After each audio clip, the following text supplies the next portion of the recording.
So if you pay any attention to, I guess, the stock market, at this point, probably even if you don't pay any attention to the stock market, you've likely heard of the GameStop saga that's kind of unfolded over the last month or so. It seems like the traditional rules of the stock market within literally just a few weeks have been absolutely crushed and destroyed. Old people are freaking out, hedge funds are losing so much money that some of them have been forced to close their doors permanently, and people who essentially just had some pocket change are now becoming millionaires overnight, and it's all because of something called GameStop. Now, I've been trading stocks for a decent amount of time now. This is my second full year that I'll have been doing it. I've done it intermittently since 2018, and I have to say, in my time, and I think realistically in the history of the stock market, we've never seen anything like this before. GameStop, just 3 months ago, was widely regarded as a company that within a year and a half would probably be completely out of business. They would have closed all the locations down, they would have liquidated their assets. They had a high turnover rate when it came to like the executives in the company and stuff like that. Realistically, GameStop is a company with a very dim future. They've been trying to make some moves to, I guess, become like an online retail company and things like that, but as it stands, the future doesn't look too great for GameStop. But their stock has made them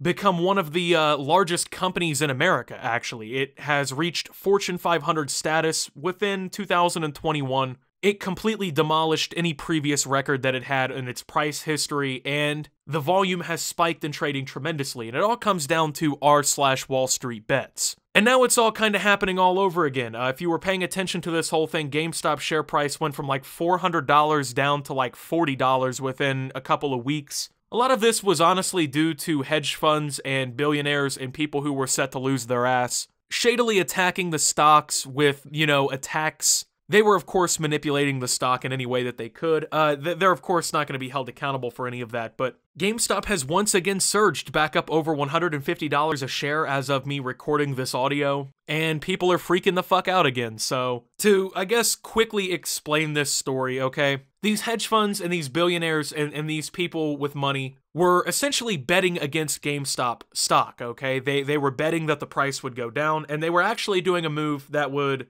eventually kind of push GameStop down to $0 in shares. So they would basically continuously short the stock and attack it. They'd drive the price down, they'd make a shit ton of money because of it, and that's what they were doing. Well, of course, someone on Reddit actually noticed this, they called it out, and they got a bunch of people to buy the shares. And when you buy a bunch of shares, when you increase the volume like that, it ends up driving the price up. And since they drove the price up, and they beat the billionaires and the hedge funds' bets on the stock, it was forcing these people to buy back shares that they were betting against, which only increased the price even more. That's a very layman term explanation of it. There's people who can do a way better explanation, but it's called a short squeeze. They essentially shot the stock up ridiculously high, and it's kind of happening again. And people are losing their fucking minds. Now, the reality of this situation with GameStop kind of popping back up, AMC's kind of also doing the same thing here, and a bunch of other stocks have also shot through the roof. It scares the shit out of old people, but it makes a lot of young people rich. Robinhood traders who put $300 into GameStop, shares, I guess, or whatever, back in mid-January, were making their yearly wage overnight simply because of this entire thing happening. And of course, when poor people start making money in the United States, especially through like the stock market, things like that, by playing the game that these billionaires had been playing for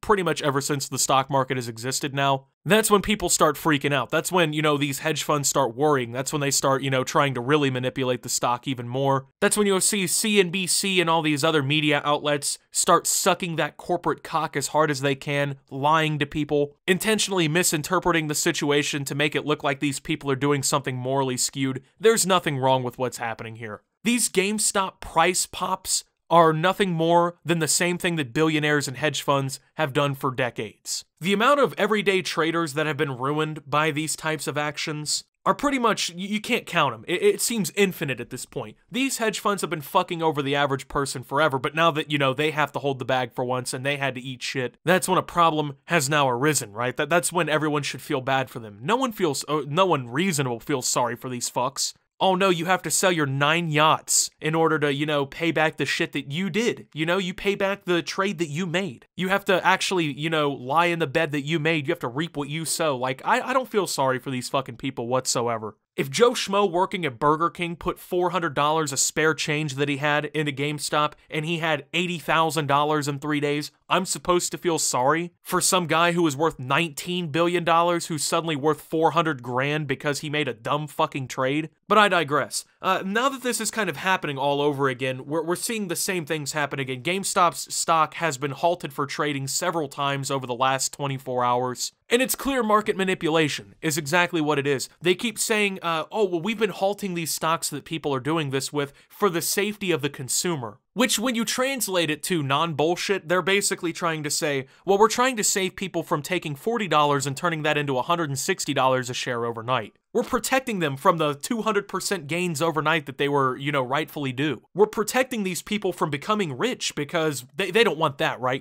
Paying your fucking apartment, paying your bills, you can struggle to do that now. You don't want to have a plentiful amount of money, right? You don't want to be able to pay your bills with ease. Feeding yourself, who wants that, right? As a matter of fact, we're going to go ahead and take a quick look here at Mr. Cramer, right? Jim Cramer, one of the famous stock market gurus, quote unquote. He's on CNBC Market Alert. Here's what he had to say today we're going to go ahead and talk about.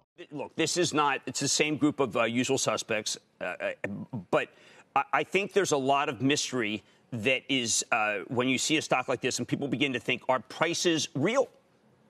Our price is real. Is the market unregulated? And then as soon as you say that, the regular people say, well, it's unregulated for the hedge funds, but it's regulated for us. And I would tend to look and say, well, Twitter just announced some good numbers that we should be looking at Twitter. Or Domino's a little bit of a shortfall. Or let's take a look at the Moderna news. But, Carl, this is what's gripping America. Yeah, Kramer's surprise. People are being gripped by the fact that if they put a couple dollars into GameStop tomorrow, it might be worth 70 times more than what it was, yesterday.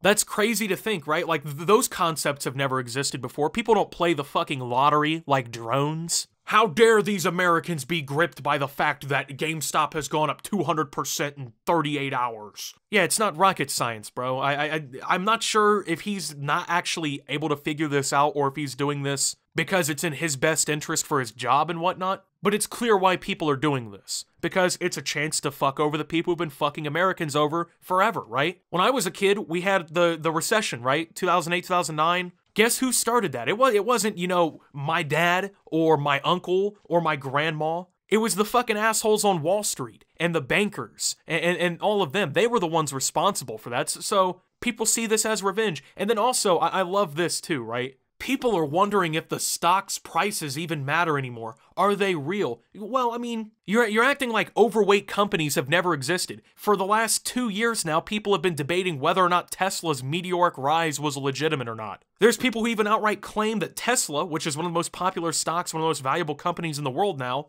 is a bubble stock that has been just completely driven up by consumer hype and investor interest and actually has no basis in fundamentals. This has been a debate that's always existed. The only difference now is the billionaires aren't debating on whether or not they're buying GameStop stock. They're not debating on whether or not that this is going to be profitable for them because it's not profitable for them. If this was Tesla or anything else, you wouldn't be hearing this. But because some people on Reddit are doing this now, all of a sudden, oh, there's a big fucking deal about it.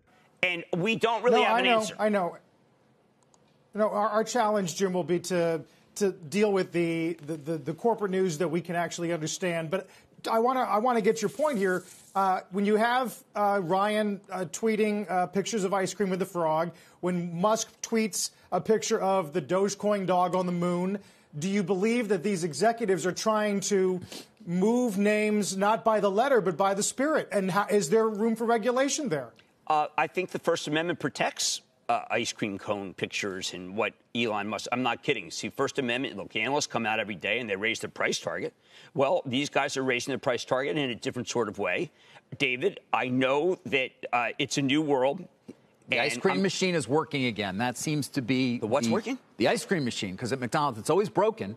But now it's working again. You've never even been to McDonald's. I actually kind of agree with Kramer on this one. I think that saying that a stock is a decent investment and that you really like it and that you're interested in its potential growth in the future, yeah, that should be protected by the First Amendment. Remember, like he just said, it's been okay for all these analysts to come out with price points and all kinds of other shit for stocks, but the moment that Elon Musk says Dogecoin to the moon, all of a sudden we're talking about fucking regulating what people can say when it comes to the market. I can't believe that people would be interested in what Elon Musk has had to say. He's only now become one of the most accomplished people of our lifetimes. He's only, helped take Tesla from a company that was like 24 hours from going out of business into one of the world's most valuable car manufacturers and electric energy companies, right? It's insane that the guy who literally is trying to put commercial spaceflight into reality within our lifetimes, it's crazy that the youth would listen to that guy, the guy who posts fucking memes on his Twitter account. It's crazy that the youth would listen to that. They'd take his financial interests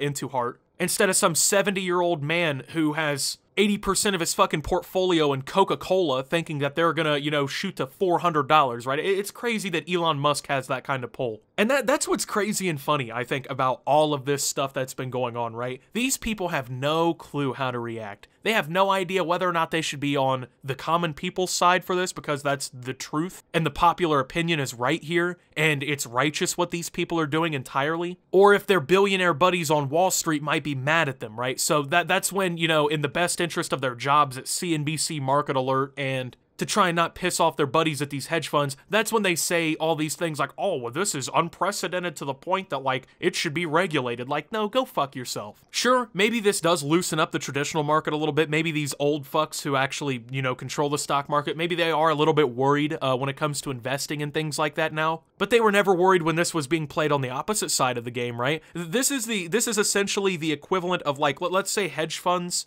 and common people have been playing soccer, right? Hedge funds are up like 97 goals, and the common folk just got their first 2 goals, and now everyone's screaming about a fucking comeback. And they're worried that the team with 2 goals is cheating. Like, come on now. This whole thing is bullshit, and it's just funny to watch, honestly, because these people are becoming rich overnight by getting over on these people who've been getting over on them the whole time, and nobody knows what to do over the age of 35. It's so funny. And with that being said, thank you guys for watching. If you did enjoy, make sure to leave a like. Subscribe if you're brand new around here on the channel. Follow me over on Twitter and Twitch at @SubToOptimus. Make sure to check out Shop Opti down below. Thank you to my channel members. Your support helps my channel tremendously. And until my next video, guys, this is Optimus, well, not caring, and signing out. You've seen cool stuff in your life before, but you've never seen cool shit like this. Introducing Horser. Are we sure what it is? Not really, but is it interesting? Absolutely. Optimus, what do all these luxury cars and videos of horses and nature have to do with Horser? They're specially crafted in that order to make you want to buy shit. To make you think to yourself, oh, this Horser brand represents luxury and wealth and nature, and I need that. So fulfill the advertisement's role and go buy it. Horser, keep it on you, or some shit like that.